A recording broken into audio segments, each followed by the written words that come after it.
So tip number one, this is one of the things I find help me the most in my mixing, and that's automation, and using automation to its fullest possible extent. I've seen a lot of mixes where sort of big sections might be automated. You might bring up the chorus guitar by a couple of dB, but it just looks like these big squares. That's great. I see that as the first step. The next step to really getting a finished mix, I do passes of automation. I have one of those little PreSonus fader ports. Like just one fader is enough for me. If you want to use multiple faders, there's a ton of options out there. But just running the tracks and automating the volume, you can automate other things too, but volume to me is the most important, where you're just riding it in real time and just bringing it up. A drum fill comes up by half a dB and goes back down. If you have two lead parts, they sort of interplay against each other. And it's that kind of subtle movement in and out, forward and back, just kind of breathes a whole new level of life into your mix. If you don't already, explore the joys of parallel compression, which is where you send out to a compressor and then blend it back in with the original unaffected signal. On things like drums, percussion, any kind of transient heavy element, I find it just gives you the best of both worlds, where you get all the liveliness of the original uncompressed signal, but all the weight and density and movement that compression can bring, without really having to trade off one against the other. Reverbs can take up an inordinate amount of space in a mix if you're just let them be full frequency. So EQing the send into the reverb and the return from the reverb as well can free up a ton of space in your mix, and it can also help you sort of customize the response of the reverb to the sound you're sending into it. So if you have a very bright sound, like a kind of sibilant vocal, EQing that sibilance out before it hits the reverb will keep this high frequency tail from kind of exploding, and then EQing the return of the reverb to get rid of some lows, get rid of some highs, and really fit it into where it works best in the track can go a long way towards just freeing up a lot of space in your mix. So this is more of a PSA than a mix tip. There's a lot of controversy around whether you should have a limiter on your mix bus, how much you should limit on your mix bus.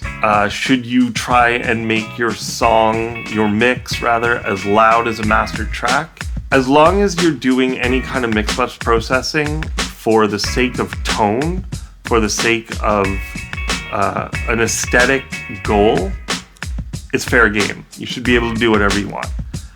If all you're trying to do is get more volume, either to match a mastered reference or to impress your client with how insanely loud you could make your mix, I would back that off, especially if you're going to send your mix to a mastering engineer.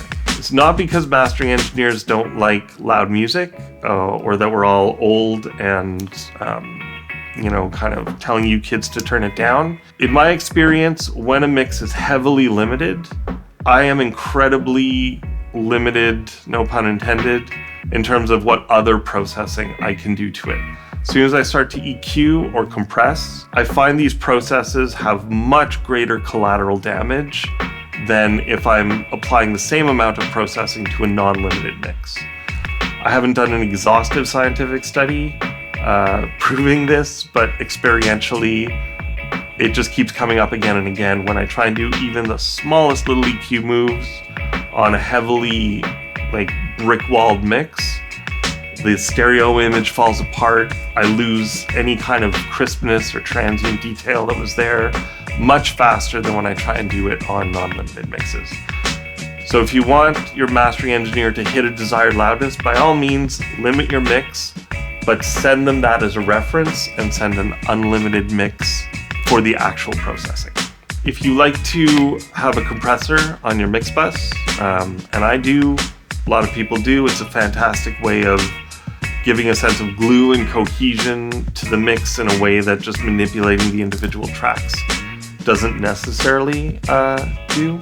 Don't ignore the sidechain functionality. So most compressors, not all, but most of them these days, have the option to, at the very least, filter out the lows from the sidechain. And what that does is it changes how the compressor reacts to the full program material.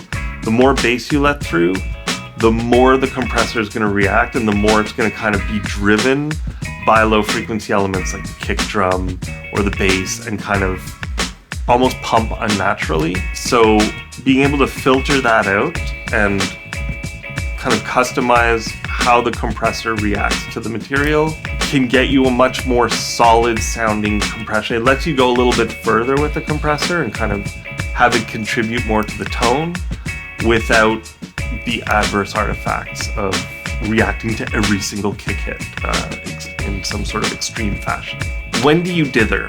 To me, without going into what dither is, which very few people in this world actually understand, but pretty much the rule for dither is anytime you're interfacing with the outside world. So everyone kind of knows to put a dither on their master bus when they're bouncing down. And you should do it even if you're bouncing down to 24-bit, because your DAW operates at 32-bit float in most cases. So anytime you're reducing the bit depth, you should dither. But one thing to keep in mind is anytime you need to send to outboard gear. So if you have, analog compressors, EQs, or any other processor you want to use, you should have a dither on the send set to the bit depth of the session, so that you're not truncating the signal that you're sending out into the real world. So a huge part of mixing is your perspective, your vision, the headspace. This is what essentially creatively drives the mix, whereas all your EQs, compressors, and everything are sort of the technical foundation for that creative vision. The best, cheapest, and easiest thing for you to do to make your mixes better is to take frequent breaks. So whenever you feel you've hit a wall, whenever you're just turning a knob for the sake of turning it, or if you fall asleep while A-Bing an EQ, don't laugh, it's happened, just take a break. Go walk in the sun, have a drink, pet your dog or your cat or your baby or whatever, and come back kind of with a newly reinvigorated sense of perspective.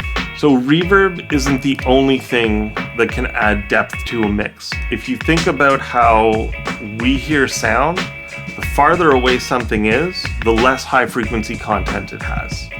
So the more highs you add to something, it'll have the effect of bringing it closer to you. So if you want to play around with a sense of depth in your mix, don't always just reach for reverb or delay.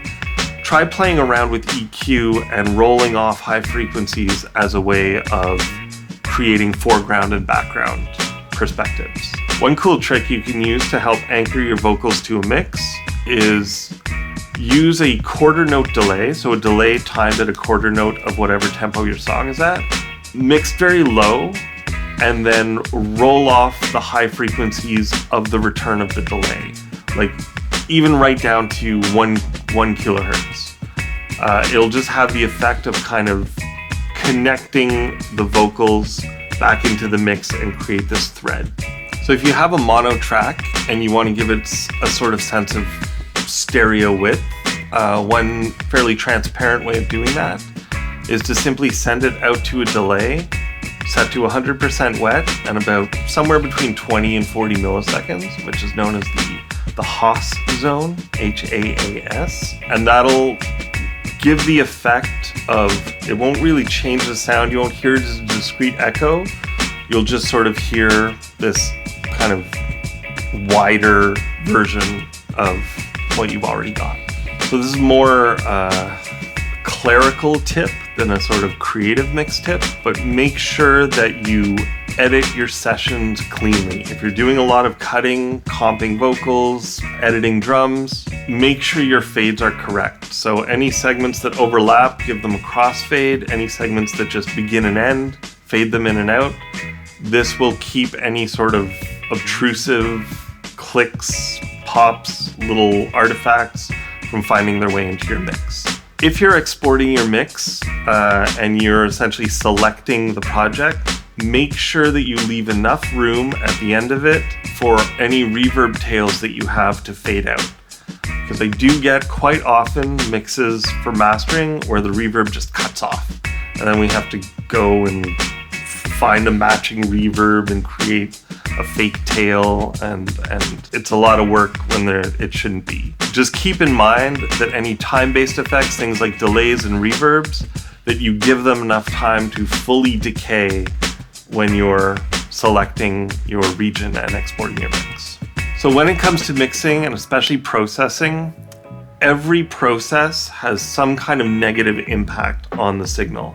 And it's just a question of, do the positives outweigh those negatives? So just make sure that anytime you add an EQ, distortion, compression, any effect, A/B it against the original signal, or at the very least the signal at the input. And make sure that what you're doing is actually making it better and not just different. In mixing, the less processing you have, the more integrity your sounds are going to have, and the more easily they'll come together. So one great way of adding sort of cohesion or glue to a mix, especially if you've either tracked a bunch of things in isolation or you used a bunch of samples that all come from different places and are very dry to begin with, instead of giving each thing a reverb, try sending everything to either a room or some other type of reverb, but a room would probably be the most natural, and kind of create a mix out of those sends. So it's as though you've got a pair of mics in a room where all these instruments are playing together. And you can play around with pre-delay times on the sends to actually create a distance, a front to back distance between elements. So the longer the pre-delay time, the longer kind of you've delayed a signal going to the reverb, the further back it's going to push it. When you're setting a noise gate, it's not always desirable to completely remove noise, especially if when the gate opens, that noise kind of comes up. I'm thinking of like drum bleed in tom mics or something like that. So it's often enough to just kind of dip the volume, 6 to 10 dB is often enough, instead of having it just cut. So that when the gate opens, instead of getting this kind of open and closed chattering effect on the background noise you're trying to eliminate, you're just kind of bringing the noise floor up and down in a much more natural way. And that can, ultimately it sounds more natural and it's less distracting, because the whole goal is to keep the noise from distracting. And when you have it sort of just coming in and out in this extreme way, that can be more distracting than just having a low level of background noise to begin with. Hey everyone, I'm Al Easler, Senior Audio Engineer here at LANDR. If you like this video or any of the other videos on this channel, consider liking and subscribing. If you need help with your mix, leave a question or comment below, and either myself or one of our other audio engineers will answer it. Thanks for watching.